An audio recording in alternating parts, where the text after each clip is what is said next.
The low hum of the elevator faded as the doors slid open, spilling me into the polished concrete of Piermont Plaza parking, my parking garage. My heels clicked in a slow, deliberate rhythm, echoing off the high ceilings. The faint scent of gasoline mixed with the lavender perfume I always wore before big meetings. Outside the glass wall, the morning sun bounced off the hoods of neatly lined Teslas and BMWs.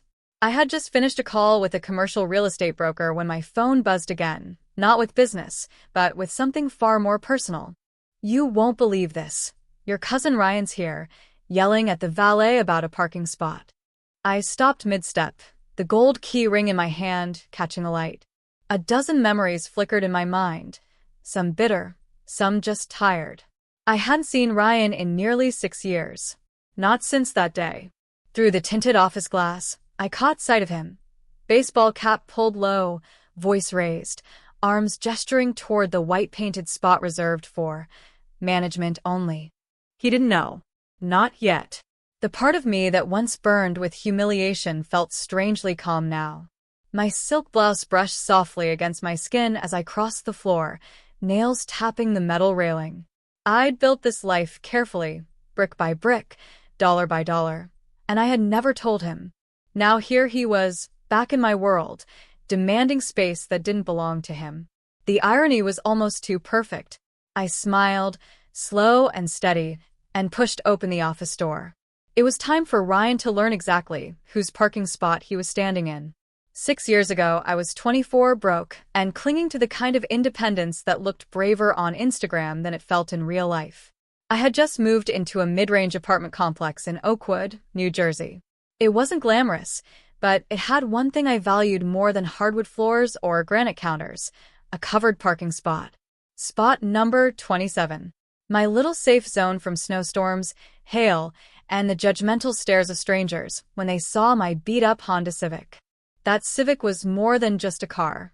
It was my escape pod, my office on wheels, my grocery hauler, my late-night crying space. And that spot, my spot, felt like proof that I belonged somewhere. Until Ryan decided I didn't. Ryan was my older cousin, the golden boy of the family, charming, entitled, and perpetually cushioned by his parents' money. One snowy December evening, I came home from my waitressing shift to find a shiny black Jeep parked in number 27. I thought maybe it was a mistake. I knocked on doors. And then Ryan strolled out of the building lobby with that casual smirk of his. "Oh, hey, Allie. Yeah, I took your spot. You weren't using it during the day anyway." I blinked at him, confused. "Ryan, it's my lease. It's in my rent. You can't just..." He laughed. "Come on, you're not going to make a big deal about a stupid parking space, are you? You can park on the street. You're young. You can walk." The way he said it, like my boundaries were just suggestions, made my stomach twist. I could feel my face heating, my hands trembling against my coat pockets. People passed by, glancing at us, and I hated how small I felt. That night, I ended up 3 blocks away, trudging through icy slush in cheap boots, my feet numb by the time I reached my door. I tossed my keys onto the counter and sank into the couch, fighting back tears that weren't really about the car spot at all. The next day, I called my grandmother. She had always been the only one in the family who understood me. I told her everything, how humiliated I felt, how powerless. She was quiet for a long moment, then said, "Allie, if someone steals your space, don't fight for a chair in their house. Build your own table. Better yet, build the whole room."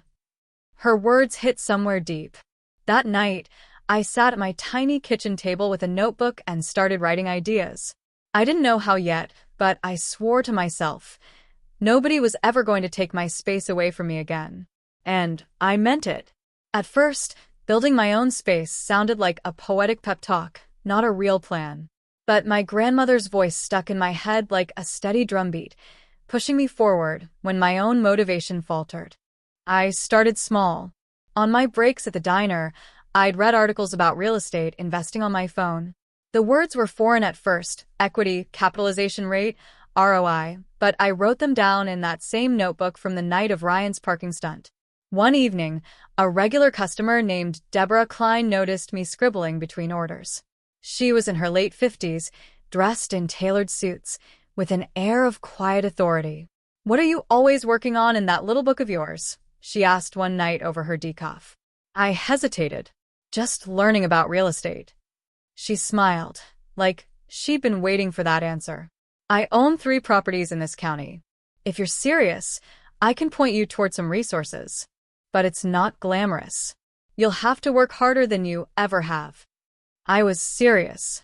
That winter, I took night classes at the community college, real estate principles, property management, accounting basics. I'd work until midnight at the diner, come home, and study until my eyes blurred. On weekends, I shadowed Deborah when she visited her properties. She taught me things textbooks didn't: how to negotiate without blinking, when to walk away from a bad deal, and how to treat tenants with dignity. I saved every dollar I could. No brunches, no vacations, no impulse shopping. I drove my Civic until the odometer rolled over past 200,000 miles. 2 years later, I scraped together enough to buy a small, run-down duplex. The bank clerk looked at me like I was in the wrong office, but Deborah co-signed my first loan and reminded me, "They don't have to believe in you, Allie. You do." I fixed the duplex myself where I could, repainting walls, replacing cabinet handles, planting flowers out front. When the units were rented, the steady income felt like magic. From there, I moved up, sold the duplex at a profit, bought a 4-unit building, then another. By year 4, I had enough leverage to buy my first commercial property, a half-vacant parking lot on the edge of downtown. Everyone thought it was a strange investment, but I saw potential. The city was growing, traffic was a nightmare, and parking rates were climbing. I modernized the lot, added security cameras, installed automated gates, and rebranded it as Piermont Plaza Parking. Business boomed. Within 2 years, I expanded into the adjoining structure and turned it into a full garage. Every inch of it, from the polished floors to the reserved spaces, had my signature on it. But I kept my success quiet. On social media, I posted nothing more than coffee cups, sunsets, and the occasional photo of my dog, Baxter. My family assumed I was getting by with some small side hustle. I didn't correct them. I wasn't hiding out of shame. I was waiting, because part of me knew someday the people who had dismissed me would walk right back into my space. And when they did, I'd be ready. Ryan's voice was unmistakable, loud, confident, and just a little too sure of himself. I stood just inside the glass office door, letting the scene unfold like a private screening I'd been waiting years to watch. "Listen, man," Ryan was saying to the valet, "this spot's perfect for me. I've been coming here for weeks, and you're telling me it's suddenly reserved? For who? I'll pay cash right now." The young valet, dressed in our crisp navy uniform, shifted uncomfortably. "Sir, this space is for management only. It's not available to rent." Ryan scoffed. "Management? What, some corporate guy who's never even here? I bet they wouldn't care if I used it for a couple hours." I took a slow breath, letting my heels click deliberately on the marble floor. His head turned at the sound, his brows knitting in brief confusion before recognition hit. "Allie," he said, half a laugh in his voice, like I was a ghost he didn't expect to see. "Wow, it's been a while. You work here?" The corner of my mouth curled, but I didn't answer right away. Instead, I crossed the room, letting him take in the space, the sleek glass desk, the framed aerial photos of the garage, the bronze plaque on the wall that read, "Piermont Plaza Parking, owned and operated by Allison Monroe." His eyes flicked to the plaque, then back to me, searching for some kind of joke. "Wait. You own this?" I let the silence linger just long enough. "Not just this garage, Ryan. I own 3 others in the city. And the lot you used to cut through on your way to the gym? That's mine too." He blinked, his mouth parting in disbelief. "You're kidding." I leaned on the desk, my nails tapping against the glass surface. "Do I look like I'm kidding?" The valet, realizing what was happening, stood a little taller, suddenly proud to be in the room. Ryan laughed, but it wasn't the confident one I remembered. It was strained, awkward. "Wow. I mean, I guess you've done pretty well for yourself." "Oh, I have," I said evenly. And you know what's funny? I started this whole thing because someone once told me I didn't need a parking spot, that I could just walk. His face flushed. Allie, that was years ago. I didn't mean anything by it. You meant enough for me to remember, I interrupted. My voice wasn't angry, just steady. That night, I walked 3 blocks in the snow, thinking about how small you made me feel. And then I decided no one was ever going to take my space again. Literally. He shifted his weight, glancing at the valet, clearly uncomfortable under the fluorescent lights and my calm gaze. So, about the spot. I smiled slowly. Oh, you can still park here, but not for free. Management rates apply. And, I added, pulling a contract from the drawer, I'll need you to sign an agreement. No special treatment. No cash under the table. You follow the rules like everyone else. He hesitated. You're serious? Dead serious. For a moment, we just stood there, the girl he once dismissed now standing between him and the space he wanted. He looked at the paper, then at me, and finally reached for the pen. As he signed, I thought about the strange symmetry of it all, how life had a way of circling back, delivering moments you couldn't have scripted better yourself. When he slid the contract back, I tucked it neatly into the folder. Welcome to Piermont Plaza Parking, Ryan. Enjoy your stay. He gave a stiff nod and left without another word, his footsteps echoing against the concrete ramp. I watched him go, the quiet hum of the office wrapping around me like a victory I didn't need to brag about. Ryan came back the next afternoon. No baseball cap this time, no cocky smirk, just a careful politeness I didn't remember seeing before. He had the signed agreement in hand, along with a cashier's check for 3 months of prepaid parking. Here, he said, placing them on my desk. I figured you'd want it up front. That's the policy, I replied, sliding the papers toward me without looking away from him. But before I approve this, we're going to have a little conversation. His shoulders stiffened. About what? About respect, I said simply. And boundaries. And how, when you take something from someone, even if you think it's small, you're sending a message about what you think they deserve. He looked down, jaw tightening. Allie, I told you I didn't think. That's the problem. I cut in gently but firmly. You didn't think. You assumed. And assumptions have a way of crushing people's confidence before they've even had a chance to prove themselves. He exhaled, a slow, uncomfortable breath. Okay, fair. I leaned back in my chair, folding my hands. So here's the deal. You can have a spot here, but not the one you wanted. That one stays reserved for management. You'll be assigned a space on level 3. And as long as you park here, you're paying full rate, no family discounts. You treat the staff with respect, you follow the rules, and you don't try to bend them for your convenience.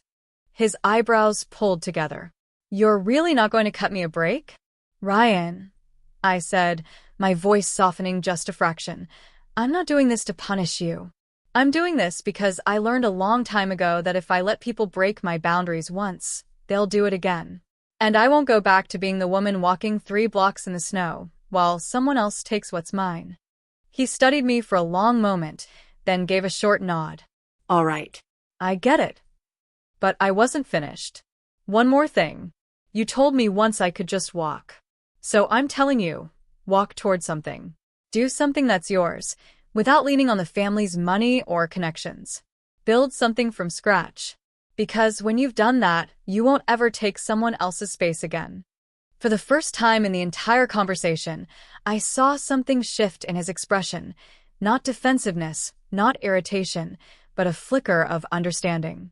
He picked up his copy of the contract, tucked it under his arm, and managed a small, almost sheepish smile. You've changed, Allie. No, I corrected softly.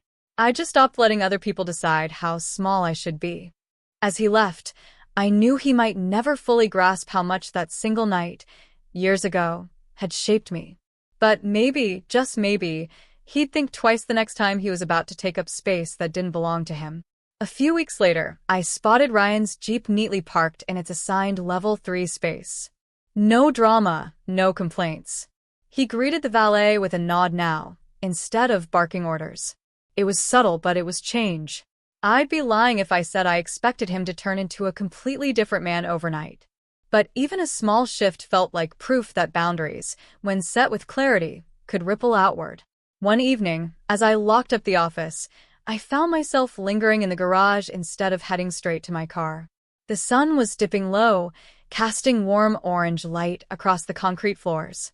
For a moment, I could almost see my younger self, trudging through snow in worn boots, clutching grocery bags, cheeks stinging from the cold. That girl had felt powerless. But she'd also made a promise, a quiet, stubborn vow to build something no one could take from her. And here I was, standing in it. When I got home that night, I pulled down an old shoebox from my closet. Inside was the worn leather-bound notebook I'd started all those years ago. On the very first page, in neat cursive, were my grandmother's words. If someone steals your space, don't fight for a chair in their house. Build your own table. Better yet, build the whole room. I ran my fingers over the faded ink, smiling at the truth in it. I hadn't just built a room. I'd built an entire business. A livelihood. A life that was mine, brick by brick, contract by contract.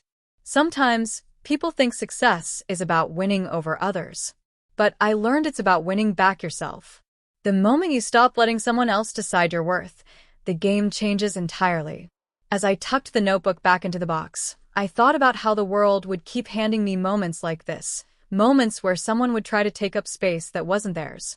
And each time, I'd remember that night in the snow, the sting of humiliation, and the warmth of my grandmother's voice.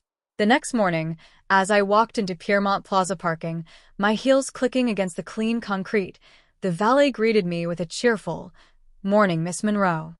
I smiled back, scanning the rows of neatly parked cars.